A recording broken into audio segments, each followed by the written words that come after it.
정치권 이슈들 여야 의원들의 목소리로 직접 들어보는 정치 토크 시간입니다. 김희수 헌법재판소장 임명 동의안 오늘 국회에서 부결됐죠. 이 정치적 충격이 대단히 큰데요. 이 문제 또 북핵 도발에 대한 우리의 대응 문제 두 가지 문제로 토론하겠습니다. 더불어민주당의 표창원 의원 안녕하세요. 네, 안녕하세요. 자유한국당의 백승주 의원 안녕하세요. 예, 경북 구미갑의 백승주 의원입니다. 안녕하세요. 두 분 전화상이지만 인사 좀 나누시고요. 네, 의원님 오랜만입니다. 잘 계셨죠? 예, 같이 인터뷰하는 게 오랜만이죠? 네. 네. 계셨죠? 예. 네. 자, 오늘 첫 번째 토론 주제 김희수 헌법재판소장 임명 동의안 부결. 표창원 의원 어떻게 보세요? 네, 우선 엄중한 그 민의의 대변, 국회의 뜻을 받아들여야죠. 그런데 두 표 차였고요. 너무 안타깝고 너무 오랜 동안 인준 표결 자체가 이루어지지 못하면서 헌법재판소장 그 결공 사태가 너무 길어졌죠. 예. 그리고 특히 그 개인의 문제보다는 어떻게 본다면 물론 저희들이 그 협치라든지 야당의 협조를 잘 이끌어내지 못한 어떤 부분을 반성해야 되겠지만 야당에서도 헌법재판소장 직위의 엄중함보다는 어쨌든 여당을 좀 반대하자 이런 기조로 반대하시는 표들이 너무 많았던 것 이런 부분 좀 대단히 안타깝다라고 생각을 합니다. 네, 일단 여당 반대하고 보자라는 반대 위한 반대였다 이런 건가요? 네네 그런 부분들이 너무 아쉽고요. 그러한 그 분위기가 너무 강했죠. 그래서 물론 이제 그 원인 제공 측면은 저희들도 반성하겠지만 앞으로는 예. 국회가 그런 식으로 운영돼서는 안 된다고 생각을 하고요. 알겠습니다. 헌법재판소장의 공백 상태가 이렇게 길어지는 것 결코 바람직하지 않습니다. 백승주 의원님, 이 반대를 위한 반대라는 표현 어떻게 보세요? 네, 저는 헌법재판소장 인사청문회 청문위원으로 활동을 했습니다. 예. 이틀간에 진행된 그 청문활동 내용들을 보면은 이것이 반대를 위한 반대가 아니다 이렇게 많은 국민들이 판단할 것입니다.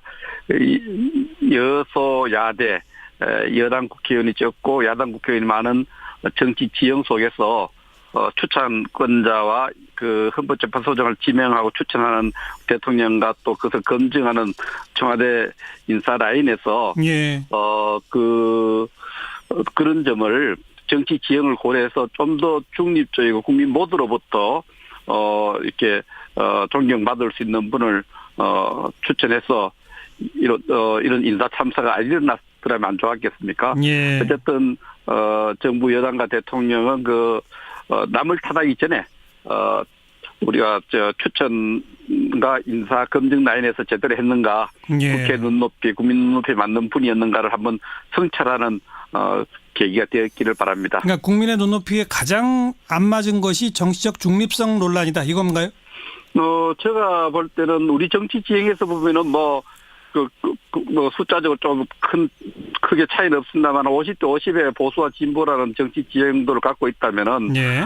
이분이 통합진보당 해체할 때 소수 의견을 냈죠. 예. 냈고 여러 가지 그 법조계 생활을 하면서 그 시대의 또 시대의 정신을 잘 담아내지 못한 부분이 있습니다. 네. 5.18 강주 민자운동 당시에 민자운동 참가한 시민에게 사형을 선고한 문제라든지 그 뒤에 재판했던 여러 가지 기록들 또 이런 또 통진당 소수 의견 최근에 성소수자 문제에 대한 어떤 판단 이런 부분들은 국민들의 대다수의 지지를 받기 좀 어려운 예. 종교받기 어려운 부분이 있었습니다.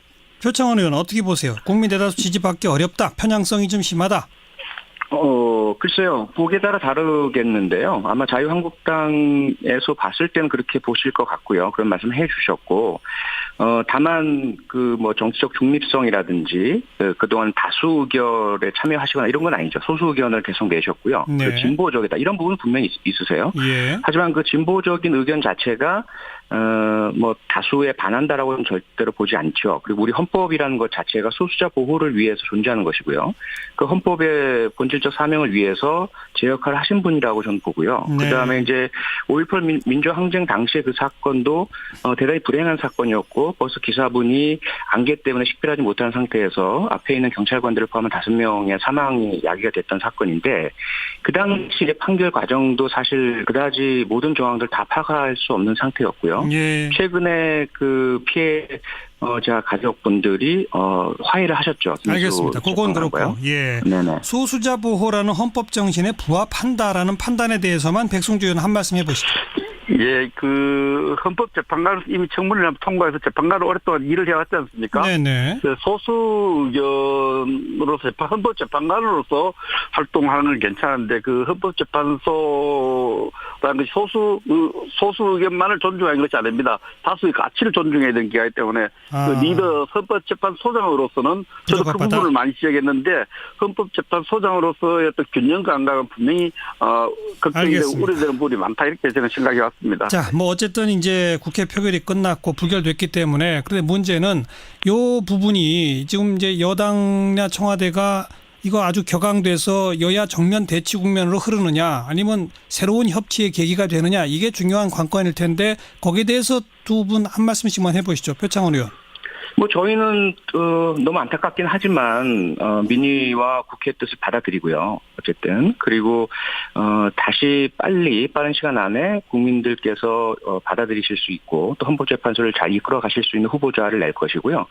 협치에 대한 뭐 포기라든 저희들이 먼저 대결 국면을 가져간 적은 없고 앞으로도 전혀 그런 일은 없을 것입니다. 계속해서 노력을 하고요. 예. 야당과 함께 해나가기를 바라고 노력하겠습니다. 백승주 의원도 한 말씀만 해보시죠. 그 국민 소통 투석에 오늘의 정서적으로 이해가 되지만은 그 표현들은 절제되어야 되지 않나 생각합니다.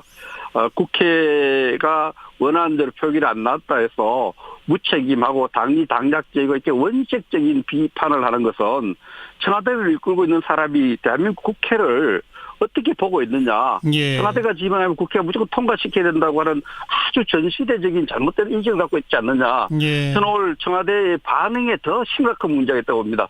표결은 또 불만을 가질 수 있어요. 우리도 예. 표결 불만 가질 수 있지만은 국회의 표결 결과에 대해서 헌법이 보장하는 절차에 따른 표결 결과에 대해서 이렇게 감정을 다스리지 못하고 절제하지 못하고 국회에 대해서 무책임하고 당략적이고 이런 표현들은 그 전국 운영에 전혀 도움이 안 되고 겸허하게 우리 표 의원님처럼 겸허하게 받아들이는 모습이 알겠습니다. 좋지 않게 생각을 합니다. 어쨌든 뭐 청와대 반응은 좀 격앙되게 나왔는데 표창원 의원은 또 비성적입니다 지금. 네, 근데 표창원 의원의 말씀은 또 조금 결이 달랐다. 이 정도로 말씀 듣고 앞으로 이제 어떻게 여야 관계가 변화돼 나갈지 좀 주목하도록 하고요. 자, 이제 북핵에 대한 대응 부분인데 이거는 이제 국방 전문가신 백승주 의원께 먼저 발언 기회 드릴게요. 최근에는 문재인 대통령도 적극적으로 대북 강공 모드로 선회하고 한미 공조가 좀 잘 이루어지는 모양새를 취하고 있는데 그거 어떻게 평가하세요? 우선 사드의 완전 배치, 잔여 포대를 완전 배치하는 입장이라든지 또 푸틴 대통령과 아베 총리와 만나서 그 대북 원유 공급을 중단해달라는 이런 부분들은 위기 상황이나 인식의 어떤 변화를 이렇게 보여주는 모습이라고 생각을 하고 저는 높게 평가합니다. 예. 그러나 본질적으로는 안 바뀐 것 같아요. 그 사드 배치를 해놓고 나서 다시 그 메시지를 낸데 보면은 여전히 북한 핵 문제를 평화적으로 해결해야 되고 이 땅에 전쟁이 있었으면 안 된다는 메시지와 함께 사실 그 재배치 과정에서 부상당한 시민들과 경찰에게 좀 안타깝게 생각했는데 사실 국민에게 좀 사과해야 되거든요. 예. 지난 오랫동안의 정책적 혼란, 잘못된 인식 때문에 불필요한 여러 가지 국력 낭비 또 국론 분열 이런 가정돼서 솔직하게 사과를 하는 모습을 저는 기대했습니다. 네. 특히 또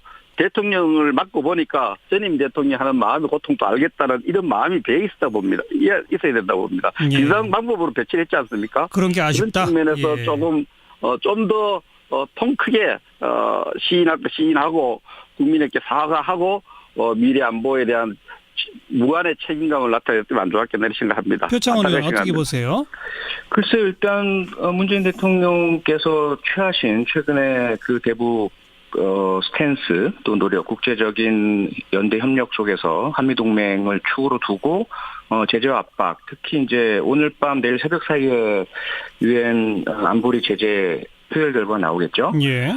그런 부분들을 이끌어내신 부분들이 참 탁월하시고요. 잘 하셨다고 생각을 합니다. 그리고 뭐 백승주 의원님이나 자유한국당에서는 여러 가지 그런 그 반대 입장을 내실 수도 있고요. 또 그런 입장이 있기 때문에 또 있어야만 우리 정부가 추진하는 책임 있는 신중한 이러한 정책들이 예. 또 탄력을 받을 수가 있겠죠. 예. 그런데 이제 한 걸음 더 나가서 자유한국당 같은 경우 전술핵 재배치 뭐 1000만 서명운동 이런 얘기까지 나옵니다. 백승주 의원부터 한 말씀 주시고 표창원 의원. 예. 예, 그 전술핵 재배치는 우리가 뭐 처음 내놓은 이야기는 아니고요. 북한이 현재 6차례 핵 실험한 것은 북한이 핵을 군사적으로 전술적으로 사용할 수 있는 그런 상황에 있다는 인식을 전제로 합니다. 예. 북한 실제로 핵무기를 보유한 상태에서 어떻게 해야 우리 안보를 지켜낼 것인가. 우리 국민들 굉장히 불안해하지 않습니까? 예. 이민 가겠다는 사람도 있고 이런 분도 계시고 이 심각한 상황에서 국민을 안심시키기 위해서는 핵에 의한 균형, 북한이 핵을 이미 가지고 있다고 전제하에 군사적 차원에서 전술핵을 반입해서 미국의 그 핵 우산을 좀 더 공고하게 하는 조치가 필요하다. 예. 국가 안보를 위해서 이렇게 생각을 하고요. 예. 이런 경험적 측면에 보면은 최근에 인도와 중국이 굉장히 군사적 긴장 관계 충돌이 있었는데도 핵의 균형에 의해서 그 더 큰 충돌을 안 갖고 네. 파키스탄 인도와 관계 또 중국과 구소련과의 관계 중국과 미국 관계 이런 부분에서 국민들을 안심시키기 위해서는 지금까지 같은 방식이 안 된다. 군사적 네. 차원에서는 전술핵의 재배치를 통해서 우리 안보를 담보받아야겠다. 이런 측면에서 우리가 전술핵 재배치를 당론으로 확정했습니다. 예. 그리고 자유한국당 내 북핵 해결을 위한 의원 모임 소속 의원들이 트럼프 미국 대통령한테 뭐 서신도 보내시겠다 그랬죠? 예, 그 우선 30여 명의 의원들이 서신을 보내서 대한민국의 어떤 국민과 정치인들 또 상당수가 북핵의 사실상 인질 상태 이런 안보적 불안을 느끼고 있는 것을 미국 대통령에게 메시지를 전달하고 그런 측면에서 우리 안보를 좀 튼튼하게 하는데 네. 트럼프 대통령과 미국 조야 정치인이 관심을 갖도록 해서 핵 우산을 좀 더 공고하게 해서 우리 안보를 튼튼하게 해야겠다 이런 메시지를 전하기 위해서 서신을 보내도록 하려고 합니다. 자, 표창원 의원 어떻게 보십니까? 저는 일단 우리 자유한국당이 어떤 주장을 하시든지 자유고요. 그리고 어떤 그 보수색채 짙은 당으로서의 정체성이 있어야 한다고 봅니다. 다만 국가가 더 중요한 거 아니겠습니까? 그리고 북핵에 대한 대응의 최종적인 결정은 정부가 내리는 것이고요. 그러한 결정의 배경에는 대한민국 최고의 안보 또 국방, 국제관계 전문가들이 정부 내에 다 있습니다. 예. 그러한 부분들에 의한 결정을 존중해 주길 바라고요. 그런 차원에서 봤을 때 지난번 우리 국회가 함께 6차 북한 핵실험에 대한 규탄 결의안을 했을 때 자유한국당은 또 참여도 안 하셨어요.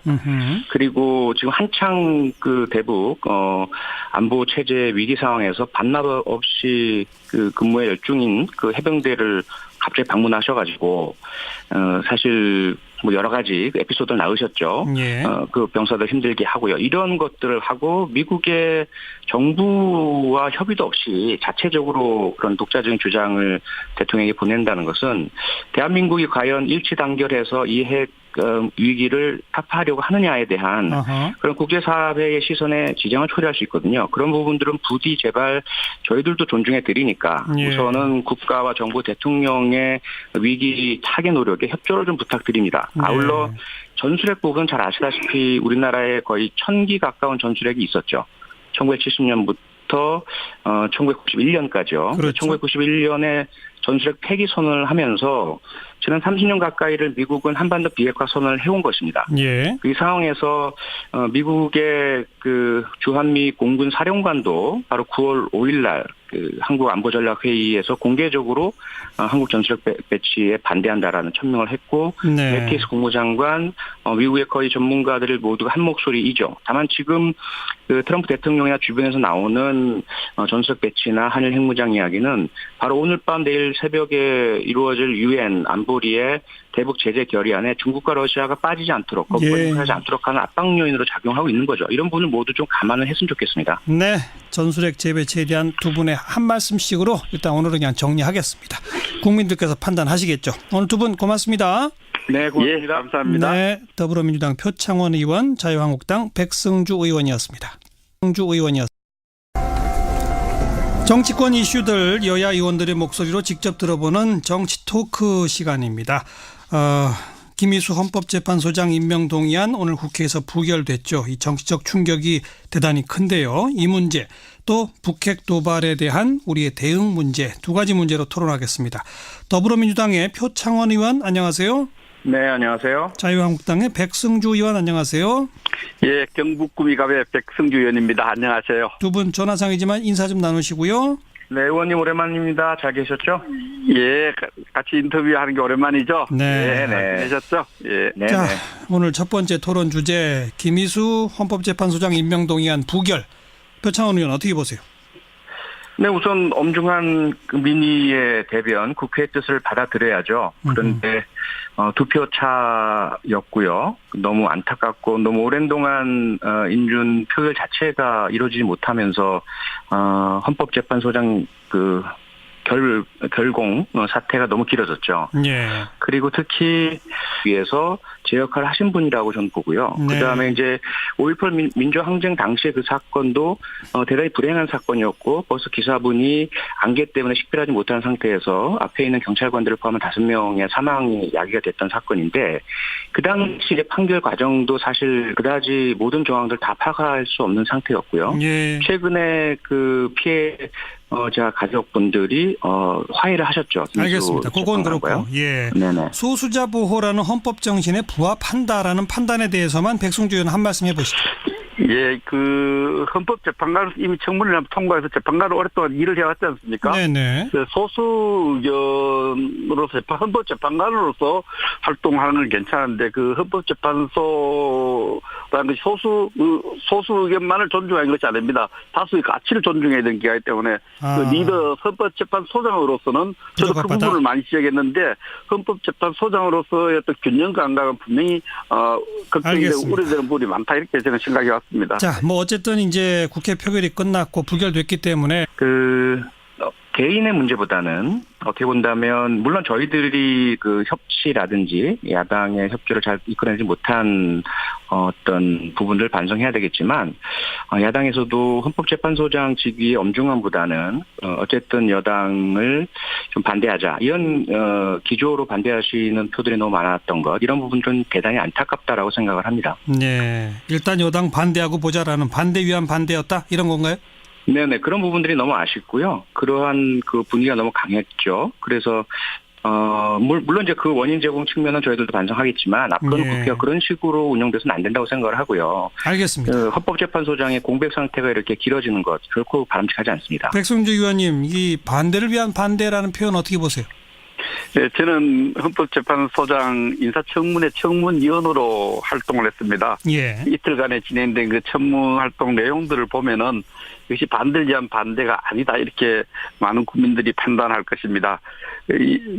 여소야대 여당 국회의원이 적고 야당 여러 가지 그 법조계 생활을 하면서 그 시대의 또 시대의 정신을 잘 담아내지 못한 부분이 있습니다. 네. 5.18 강주 민자운동 당시에 민자운동 참가한 시민에게 사형을 선고한 문제라든지 그 뒤에 재판했던 여러 가지 기록들 또 이런 또 통진당 소수 의견 최근에 성소수자 문제에 대한 어떤 판단 이런 부분들은 국민들의 대다수의 지지를 받기 좀 어려운 종교받기 어려운 부분이 있었습니다.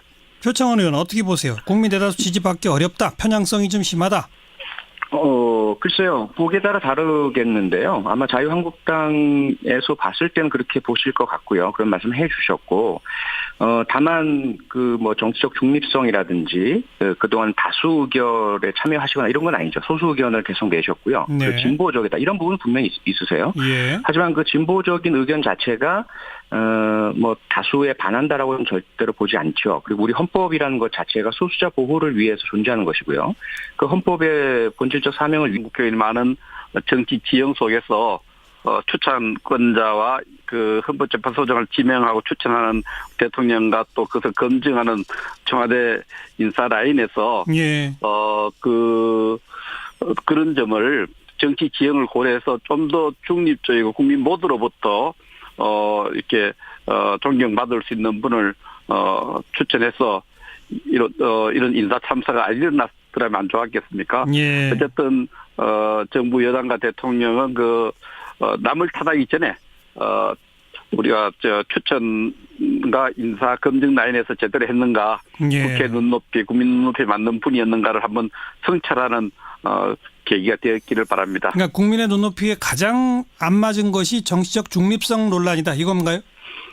제가 볼 때는 우리 정치 지형에서 보면은 숫자적으로 좀 크게 차이는 없습니다만 50대 50의 보수와 진보라는 정치 지형도를 갖고 있다면은 예. 이분이 통합진보당 해체할 때 소수 의견을 냈죠. 예. 냈고